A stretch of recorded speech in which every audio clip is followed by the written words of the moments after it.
Greetings, ladies and gentlemen. Welcome back to the channel. Remember to like, share, comment, and subscribe. I just want to say thank you guys for the support over the couple of months since I've started this channel. And feel free to follow me on Instagram at Social Studies Wiz. That is Social Studies Wiz. I'm going to post the link to my Instagram down below. I also have another YouTube channel called Curry Fences where I do challenges and social commentary where you can follow me at Curry Fences. Just type in Curry Fences on YouTube and you will see my other channel pop right up. All right, so you can go over there and follow me as well. Thank you for the support. I'm going to share my screen now. Today's video is going to be about Csec tourism. So tourism, remember, for Csec social studies, you will have three options for the last question: communications, consumer affairs, or tourism. I usually teach tourism because we don't have the time to teach all three options because we are never yet able to finish the syllabus. So I usually do tourism because tourism is the easier one out of the three options, right?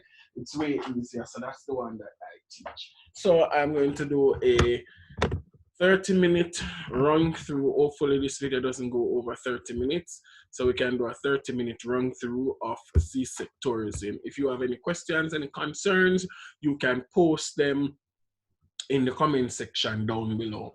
Okay, and I'm sure that everybody is seeing the screen at this time. So we're looking at Csec tourism. Does anybody know what the term tourism mean? Do you know who is a tourist? Think about it. You can use your textbook or you can use the internet right now to come up with a definition.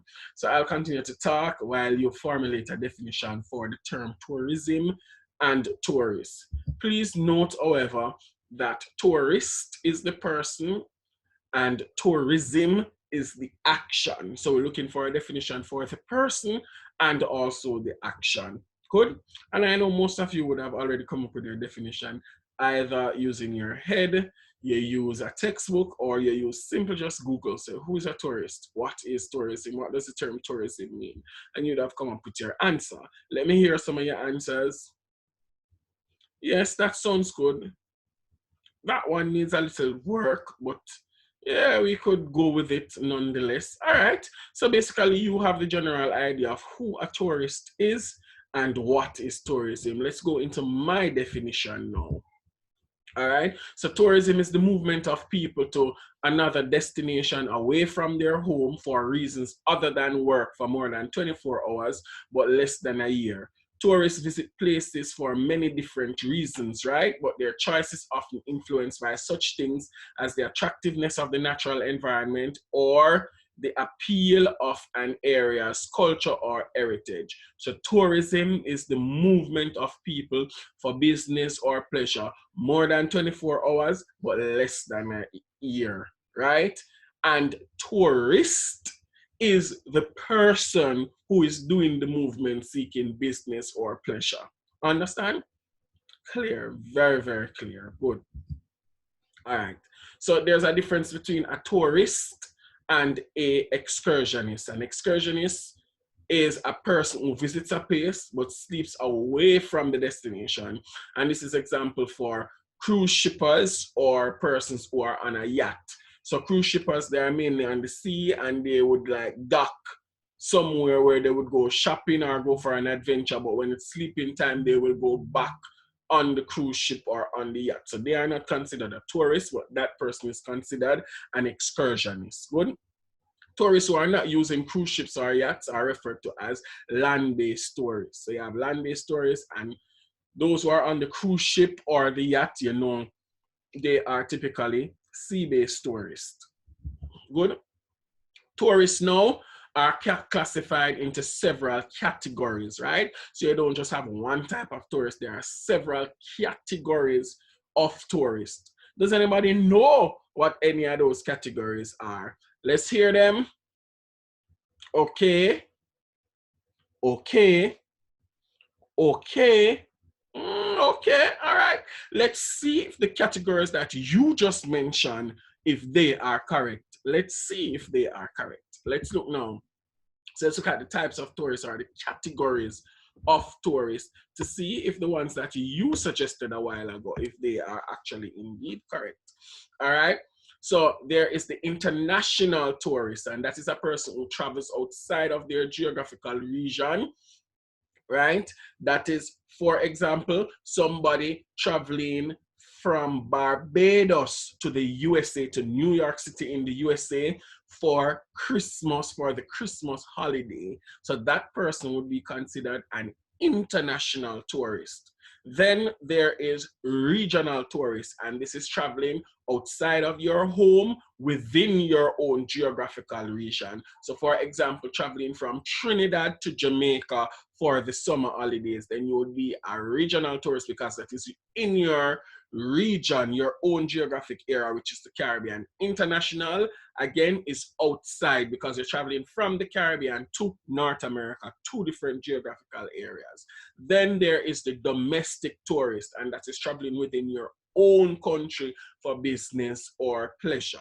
Good. So for example, if I'm traveling from Kingston, Jamaica to Negril to stay for a weekend at a 5-star hotel, then I'd be considered as a domestic tourist. Are we clear? Great. Good. Now we're looking at factors that influence the development of tourism in the host and supply country. Good. The host country is where the tourism destination is, and the supply country is the area where the tourists live or where the tourists are actually coming from. So again, supply country, where the tourists live. Host country is where the tourism destination is, where the tourists are going. Good. So let's look closely now at the factors that influence the development of tourism in the host and supply countries. A host country must be easily accessible through the provision of airports and seaports. So tourists must be able to access the area easily by air or sea travel. Have a range of reasonable priced, good quality tourist service. So tourists must get value for money and the prices must be reasonable. So a wide range of persons should be able to afford to go there or experience this product. Good. Be perceived to be safe and secure. You know that safety is always paramount for travelers because nobody wants to vacation in an area where they feel unsafe, right? Nobody wants to get robbed. Nobody wants to get hurt. Nobody wants to get killed. Right? Have political stability. So the government must have control over its citizens, have good infrastructure. Those things are like road, hospitals, etc. So those things must be in place so tourists can have a good time. They can feel safe, they can feel secure. And those things help to develop the host country, because if those things are in place, then the host country where the tourism destination is will be more attractive to potential tourists and will also give the tourist area repeat visitors or repeat customers. People in the supply country must have and remember that the supply country is where the tourists live or where the tourists are coming from to go on vacation or to go for business purposes. So these conditions must be in the supply country. Adequate disposable income. People need money to actually pay for the tourism services. Good.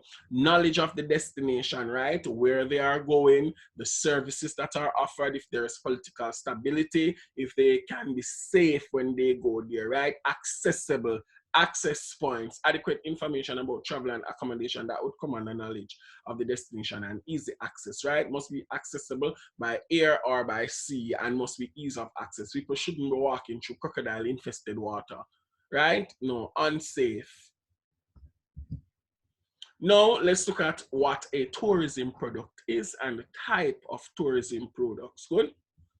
A tourism product can be defined as the sum of the physical and psychological satisfaction it provides to tourists during their traveling en route to the destination. The tourist product focuses on facilities and services designed to meet the needs of the tourist, right? This might sound like a lot, but a tourism product is something that is set out to meet the needs of tourists. Remember that tourists visit a particular destination to meet certain needs, whether it's business, pleasure, leisure. So whatever is there to meet all of those needs is what we consider as the tourism product.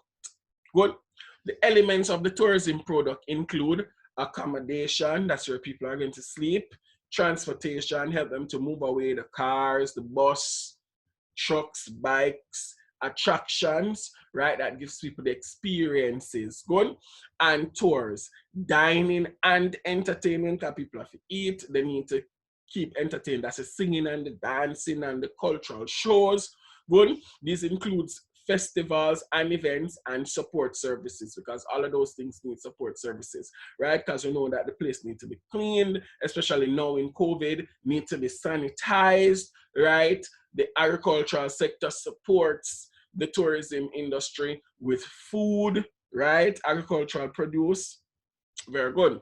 Then there's the traditional Caribbean tourism products. Now, I focus on natural resources that are sun, sea, and sand. Those are traditional. So from tourism was invented or discovered, right? People usually travel to experience the sun, sea, and sand. But we know that we have new and emerging tourism products. Now, new tourism products are being developed to appeal to new markets because people change, people taste have changed, right? The interests of people have become more diversified. So not everybody wants to come to go to a beach and to lie down in the sun, right? And to swim. People are coming for different things, right? There's health tourism now, there's sports tourism, and so on. How does tourism contribute to the Commonwealth Caribbean economy? We know that tourism, right, is one of the main economic contributors in a lot of Caribbean countries, right? One of the main foreign exchange earners for a lot of Caribbean countries is tourism. And we see, oh, especially now how COVID has affected that, because a lot of the resorts have closed down, persons have lost their jobs, and it has put a dent in the economy, because tourism is such a huge financial contributor in terms of direct taxation by the government from these businesses, and also employment, and people will have the flow of income to spend that money into the economy. The industry earns foreign exchange and produces other revenues for governments, right? Because government gets a lot of tax from the tourism industry, collects a lot of tax. Good. Tourism provides employment directly for workers who work in the industry and indirectly through associated industries such as agricultural and construction. So tourism is linked with a lot of industry, because as I said, agriculture produces food, construction to build the hotels, to repair, you understand? All of those things, transportation too, that is the cars and tax and bus that traffics the people from the airport to the tourism destination, from the tourism destination to like certain tours that they would go on. Because you have some people, they would go like, say they go to Mystic Mountain, right? But they would stay at Royalton. But there's a bus company or a taxi company that takes them from Royalton to the tour. So tourism is linked with a lot of companies. So it provides money for the economy, provides employment. Those are the two main benefits of tourism to the Caribbean economy. Tourism can take land away. Not all the factors or the effects are positive. Some are negative as well. So you must know that. Tourism can take land away from other uses such as agriculture, and does not necessarily have strong links with other economic sectors, right? So a lot of prime real estate is given to build hotels or to build tours, right? And that land could be used for agriculture, aka farming, or it could also use for cattle rearing too, right? When that land is taken away, then there's less land for farming, and you know that food is very important, right? Because we need food in order to survive. Economic leakage now is a big negative. This is the leakage of foreign exchange when earnings go back out of the country, for example, and importing foods for tourists. So a lot of the players in the tourism sector, a lot of the money that they make is used to purchase goods from overseas. So that money is not the money that they make is not spent into the local economy, but is spent overseas. Many of these persons involved in the tourism sector too, they send the money that they make overseas to bank and to put into investments. So a lot of it is not spent back into the economy. So that is considered as economic leakage, and that is a big negative in the tourism sector. All right, we're moving on now. So remember that if you have any questions, you can post it down below. And as I said before, tourism is the easier of the three. And being a teacher teaching since 2009, I can tell you that tourism is way easier. If you're not so affair with tourism, and I don't know why it wouldn't be, I'd say do consumer affairs. Try as best as possible to stay away from the communication questions unless you really study this and understand, because the communication questions come off each year as the most difficult out of the three. And that's just my advice. You probably might have a different experience or a different opinion. Maybe communication is the easier of the three for you, but I'm just sharing my advice and my experience over the years. Good. Let's look now at career and employment opportunities in tourism. As we say, tourism generates a whole bunch of employment opportunities, right? A lot of persons are employed in the tourism sector, both directly and indirectly. Directly as those who work directly in tourism, and indirectly as a linkage. Good. Tourism is a service industry, which puts it in the tertiary sector of employment. Because you know there are three sectors, right? You have primary, that deals with extraction of raw materials. Then there's secondary, that deals with the processing of these raw materials. And then tertiary, which are service industries. But the services provided are varied, and as a consequence, so are the employment and career opportunities available within the industry.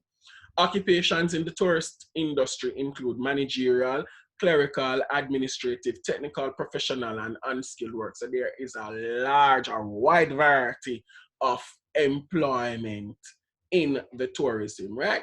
Like there's a hotel manager, right? There's a supervisor, there's the restaurant managers or the kitchen supervisors. Good, there's the baker, there is the cook, there is the chef, right? There are the janitors, there are the front desk clerk, there is the entertainment manager, there are the entertainers, there are the groundsmen, right? The groundsmen. I hope that's the correct term. There is the security, there is the lifeguard. Good, there are masseuses. So many jobs are created in the tourism industry. Good. Moving from certified to skilled to unskilled. Good. Workers in the tourism industry can expect the same kind of trade union representation and benefits as workers in other sectors of the economy. So they are treated no different. So they have the right to join unions if they want to represent their interest, right? Or to bargain for them. Okay. Ready now? A number of organizations offer education and training in many aspects of work within the tourism industry. So there's a lot of organizations that offers training. Good. So some of these are F&B. Sorry, some of these are like the University of the West Indies and UTech. They offer a degree in hotel and tourism management, and there are other little smaller schools who offer like certificates and associate degree, right? You know, there's Runaway Bay Heart Hotel in Jamaica. I can speak of the schools in Jamaica, really, that offers a certificate in like a sous chef, a line cook, a baker, those things. You can become certified by Heart. Good. Tourism and the natural environment now.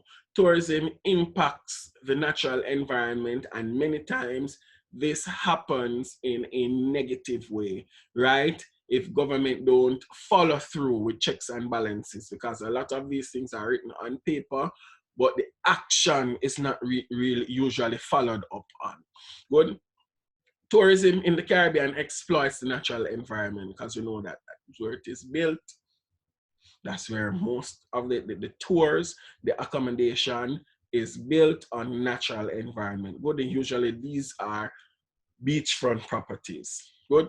Tourism can destroy the natural resources that sustain it through overuse, abuse, or misuse, right? Pollution is one of the greatest negative impactful factors in tourism, right? Whether it is solid waste pollution or toxic pollution, right? Because many businesses release their waste into the water bodies, and that is not good. Excuse me. Sustainable tourism involves using tourism resources in a sustainable manner. That is, using to preserve, to ensure that future generation can benefit from these resources or can use them as well, right? So we don't use and live for today only. We use and live for the future. Nature or ecotourism encourages preservation of the natural environment, because you know that ecotourism is the natural environment, right? So persons who travel to the Blue Mountains, right, to go to the caves, to go to swamps, or to look at the mangroves, right? Ecotourism. Let's look now at the use and misuse of natural resources in the tourism sector. So like forests can be used for nature tours like bird watching. They can look at certain indigenous plants and the medicinal values that they have, right? And they can use certain products as souvenirs. Good. But sometimes the forests are misused too. Rare species of flora and fauna are removed by tourists. Removal of trees to create nature trails, which may lead to soil erosion. And you know that the trees act as a hold for the soil. The roots of the trees hold the soil together. When those trees are removed, then there's nothing there to hold the soil together. So when we have heavy rains, the soil is washed away, cause soil erosion, can cause land slippage, landslides. Did you also know that the leaves of the trees help to break the rainfall from directly falling on the soil to wash away the soil? So trees are very, very important. Land is used for nature tours, for example, hiking, construction of the resorts, hotels, golf courses, but removal of land from agricultural use can disrupt ecosystems, right? So that's a negative. Beaches now and wetlands, locations of hotels and resort areas, recreation and leisure, sand mining for construction of hotels. Then now, the misuse, hotel construction too close to beaches and on wetlands can increase risk of beach erosion and loss of natural flood defenses. So when our natural flood defenses are removed, then we experience extreme flooding when we go through periods of heavy rainfall. Dumping of litter damages the beach environment. Sand mining can lead to beach erosion, right? Because when they take away the sand, then the water begins to eat away the land and go further inshore. Good. Dredging to create harbors disrupts natural ecosystems, and the use of wetlands removes important natural habitats. Good. So all of those animals and organisms that used to live there, whenever it is disrupted, like wetlands, good, they have to find somewhere to live or they die. Good. The sea now, marine-based sports, desalinated water to supplement potable water. So they remove the salt from the sea water to make it drinkable. Good. Then how is this misused now? Divers and swimmers breaking off coral because the coral are so beautiful, they tend to break them off and that damages the coral reefs, right? Anchors damaging coral reef, hotels and pleasure craft dumping waste and sewage, polluting water and disrupting ecosystems, right? Cruise ships washing out tanks at sea causing pollution. And we know how destructive water pollution can be. Good. Landscapes now and natural features, nature tours as well. Let's look at how it is misused. Hotel and resort construction reduces aesthetic appeal of views. Road and park construction removes natural vegetation, increases runoff and likelihood of soil erosion. Resorts are, continuing now, resorts are often located near areas of natural beauty, which can be easily damaged or destroyed, right? Anything can go wrong and then the natural beauty is affected. Good. Insensitive development can damage natural habitats and ecosystems, as we said before, if developers are not careful and they don't follow the stipulated guidelines that are set out by the government and probably the National Environmental and Planning Agency, which is NEPA. If they don't follow it, then the ecosystem can be severely damaged. Good. The tourist industry can be developed responsibly, sometimes with government assistance. Ecotourism can help to promote care and conservation of the natural environment. A healthy natural environment in the Caribbean is important for tourism because the features of the natural world are one of the main reasons for tourists visiting the region. Let's look now at the socio-cultural impact of tourism. When we speak about socio-cultural, it's two terms coming together, social and cultural. It's just the way of life of people, how people live, all the things that make them a people or a culture. Good. Tourism brings together people from different cultures, right? Because if I'm leaving from Barbados and going to, say, London, I'm going to bring with me my culture from Barbados and I'm going to interact with the culture in London. So there's going to be a mixture of cultures. Tourism relies on good relationships between visitors and the residents, right? The relationship must be good for tourism to be sustainable, because if it's not good, then we're going to have a problem. Good. Residents can have different attitudes towards tourism, depending on the benefits they perceive and the fairness of treatment between visitors and residents. If residents feel like the tourists are being treated better than them and tourists have access to certain areas or things that they don't have access to, then there's going to be a problem. If the local residents are a part of or they are involved in the tourism sector, then they go and protect the sector because this is their bread and butter. This is where they make money from. A big thing now emerging in tourism as a new tourism product is community-based tourism, right? We have Airbnbs, which is bread and breakfast, right? Where we have, instead of tourists going to the all-inclusive hotels, then they can rent small homes or villas in local communities where they can experience the culture. We have locals setting up businesses, and these hotels and resorts allow the tourists to go into these areas and actually support the businesses where they buy craft items, little festivals, they pay money and watch, they interact with the locals, right? They cook with them, they sing and dance with them, into things like that. If the local residents are involved, then they are more likely to protect the industry because they are making money from it and they want to continue to make money. All right. Tourism can be used to revitalize local creativity in visual and performing arts and crafts, right? So arts and crafts can be made and sold to the tourists. Certain little festivals, dances like Dinky Mini, right? Jankuno, they can experience these things, which are probably dying out in Jamaica. I'm speaking specifically to Jamaica because I'm a Jamaican, so no bias there. Attitudes to tourism differ among local residents, right? So different people will feel differently about tourism based on the benefit, the availability of information, and so on. Some residents see that tourism has provided income that allows for the economic development of their country.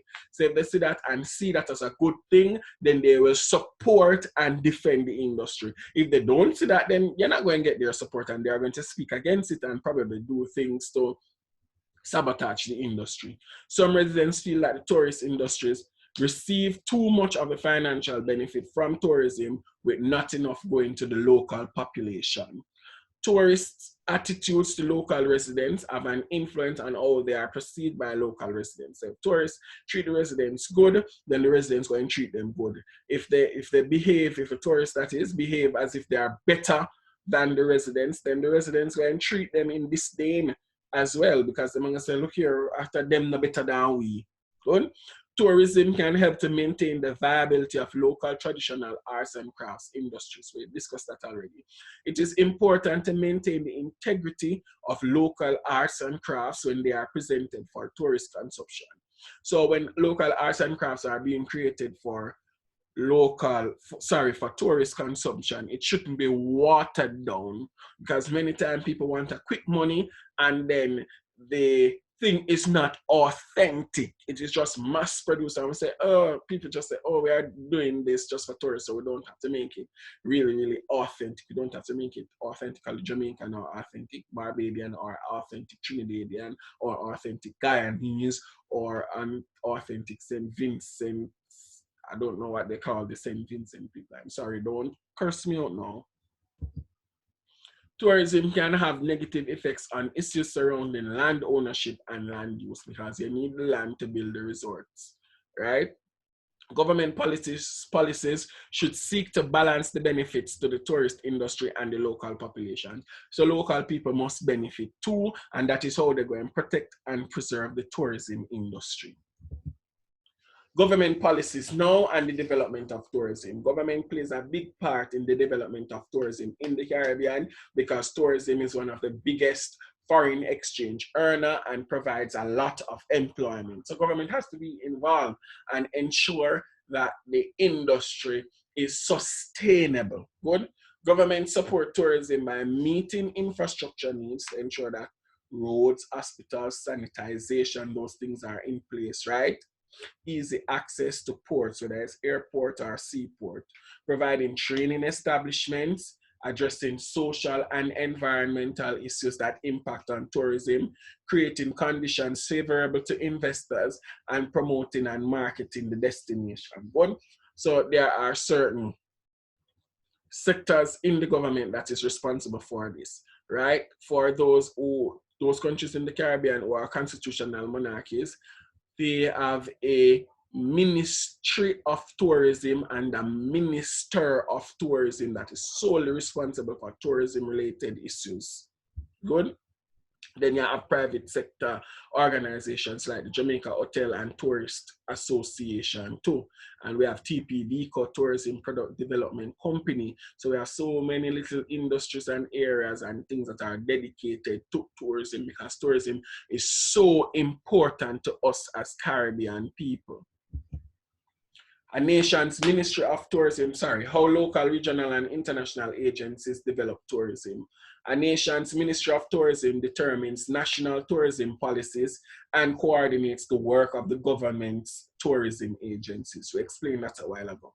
A tourist board markets and promotes the country, ensures accessibility, monitors performance of the industry, and creates local support.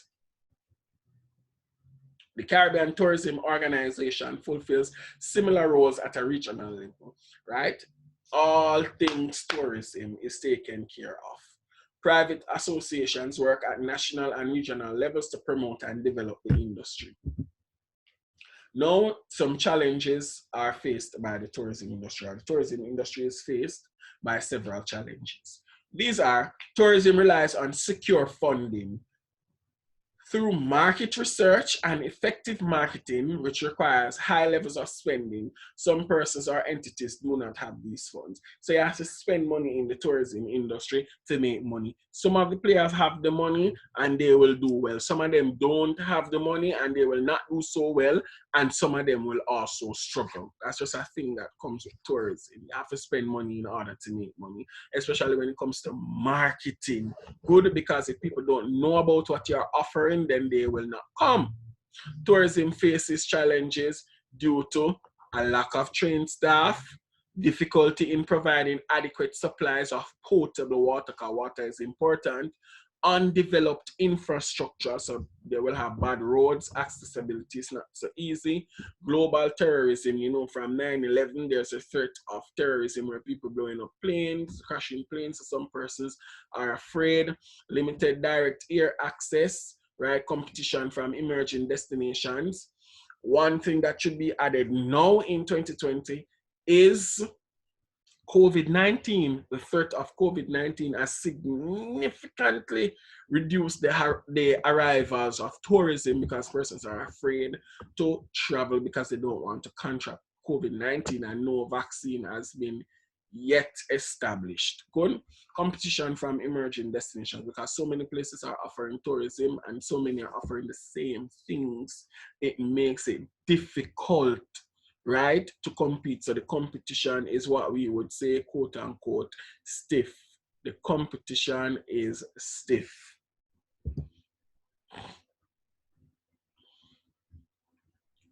All right, so persons have to be creative in the marketing if the competition is stiff. And remember, it takes money to market a destination. It takes money to market a product or a service. Some persons have the money, some persons don't have the money. So the ones with the money will survive, benefit, and make more profit than the one who don't really have the funds. Good. Governments need to present a unified approach to fees and taxes regarding cruise ships, right? Some countries charge higher fees than others, which result in the passengers being charged more.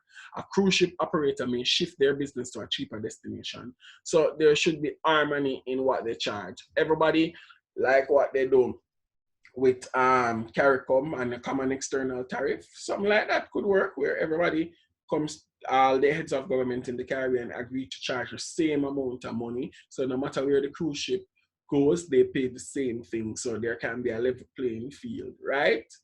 Because cruise shippers are going to go to where it's cheaper because they are in the business of making money too. Good. Using tourism to promote regional integration now. The Caribbean region can be marketed as a single destination while recognizing the particular attractions of individual countries. Some countries might not be so happy with this, because they want to be marketed on their own to maximize profits as much as possible. Good. CARICOM objectives of free movement of labor, goods, services, and capital, and the development of other links will assist in the regional development of tourism. Improved intra-regional connections will encourage tourists to visit more than one country in the region and promote intra-regional travel by Caribbean residents. What intra-regional travel is what, for example, what they offer in Europe. So in some European countries that are connected, if you go to Belgium, then you probably can travel over to Germany as a tourist. You understand? So that is what this is saying that could be developed in the Caribbean. So we are marketed as one tourism destination with particular attractions highlighted by individual countries. So for example, countries that are closely related, especially the ones in the Eastern Caribbean, right? In the Lesser Antilles, like Barbados and Trinidad and St. Vincent and the Grenadines. So if you go to Trinidad, you probably can take a plane, a cheap here, or you can travel by a boat or a ferry or something like that and go over. You understand? To enjoy something else in another island. Understanding? Yes. Communication technologies now and tourism is very important, especially in this technological age, this advanced technological age. The internet means consumers can research all aspects of a vacation from any location in the world. So everything is available on the internet. If you go on a website called TripAdvisor, the students who are doing tourism as a CAPE subject, you can go on TripAdvisor and you will find a lot of reviews, and this will help you for your internal assessment. For providers can make information available to a much wider audience, where if you say you're marketing on radio, television, or print, audience is limited. The internet, unlimited. It can reach all over the world. Good. Providers and tourism authorities can easily gather a wealth of information about visitor numbers, customer feedback, and changing trends and taste. Booking online and the use of e-ticketing make travel less time consuming and therefore more appealing. So for example, when we used to travel outside, right, you would have to go to Air Jamaica's office downtown or so forth to, sorry, one second. You would have to travel downtown or so forth to get a ticket. But now you can just go online to Air Jamaica's website and pay for the ticket, and you get an e-ticket number where you can check a ticket. You can actually check in online as well. All right, so that's it for today's lesson, ladies and gentlemen. If you have any questions, any concerns, you can post your questions or concerns down below and I'll try to address them as much as possible. All right, always try to consult your textbook or Google. If you can't find the answer, then you consult me.